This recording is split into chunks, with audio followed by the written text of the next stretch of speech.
আসসালামু আলাইকুম। আমি আজকে আলুর পাকোড়া বানাবো। আলুর পাকোড়ার জন্য আমার দরকার, আমি কিছু পোলাও চাল 2 মুঠ চালের মতন ভিজিয়ে রেখেছিলাম। এখন এর মধ্যে একটি পেঁয়াজ কুচি আর কিছুটা রসুন কুচি দিয়ে দিব। চাল এবং পেঁয়াজ রসুন ব্লেন্ড করা হয়ে গেছে। এখানে আমি কিছু আলু মধ্যে রেখেছিলাম, এর মধ্যে দিয়ে দিব এখন পাতাকপি কুচি, যেটা আমি কুচি করে লবণ দিয়ে মেখে রেখেছি। আমি এখানে একটা ছোট বাঁধাকপির অর্ধেকটা নিয়েছি।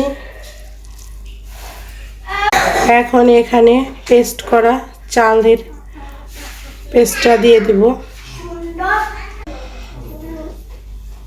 এইখানে আমি এখন কিছু কাঁচামরিচ কুচি দিয়ে দিব, কিছু পেঁয়াজ কুচি দিয়ে দিলাম,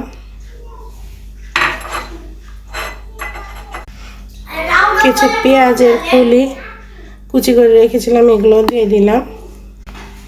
1 চামচ মরিচ গুঁড়া, 1.5 চামচ জিরা গুঁড়া আর 1/2 চামচ হলুদ গুঁড়া মিশিয়ে দিলাম। আমি একটু জিরাটা বেশি নিয়েছি।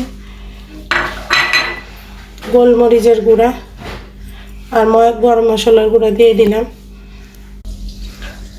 একটা ডিম দিয়ে দিলাম। হিসাবে আমি ময়দা দিয়ে দিলাম, আপনারা চাইলে আটাও দিতে পারেন। আমি ময়দা দিয়েছি। আমি ধনিয়া পাতাটা দিইনি, কারণ ধনিয়া পাতাটা আমার ঘরে ছিল না। আপনারা ধনিয়া পাতাটা অ্যাড করেন। শেষ হইয়াও হইল না শেষ, অবশেষে খাবার লবণ দিয়ে দিলাম স্বাদ মতন। এখন আমার মাখানো হয়ে গেছে, ভালোভাবে মাখানো হয়ে গেছে। এখন আমি এটা ভাজতে চলে যাব। আমি এইদিকে ফ্রাই প্যানে তেল গরম দিয়েছি আর তেলটা গরম হওয়ার অপেক্ষা করছি। আমার তেলটা গরম হয়ে গেছে, আমি এখন দিয়ে দিব একটা একটা করে। আপনারা আপনাদের মন মতো শেপ দিয়ে নেবেন। আমি এইভাবে শেপ দিয়ে নিচ্ছি, গোল গোল করে দিতে পারেন।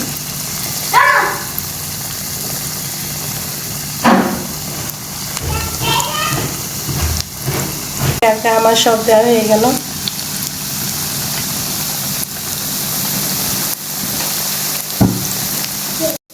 এটা বেশি হিটে ভাজা যাবে না, এটা মিডিয়াম হিটে ভাজতে হবে। তাই আমি গ্যাসের ফ্লেমটা মিডিয়াম করে দিলাম। আলু হয়ে এসছে, আমি এখন উল্টে দিব।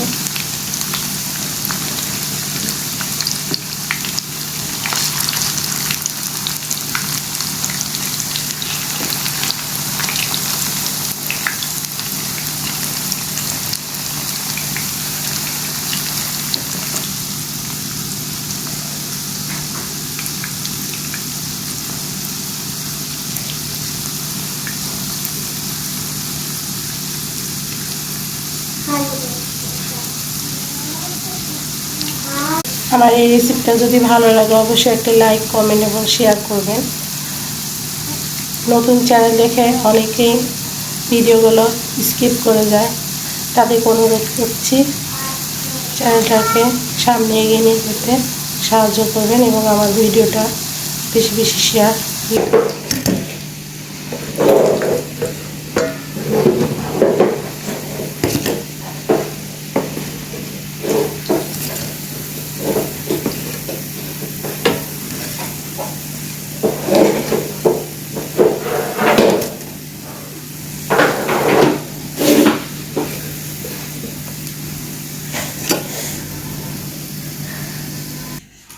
আমার পাকোড়া বানানো হয়ে গেছে।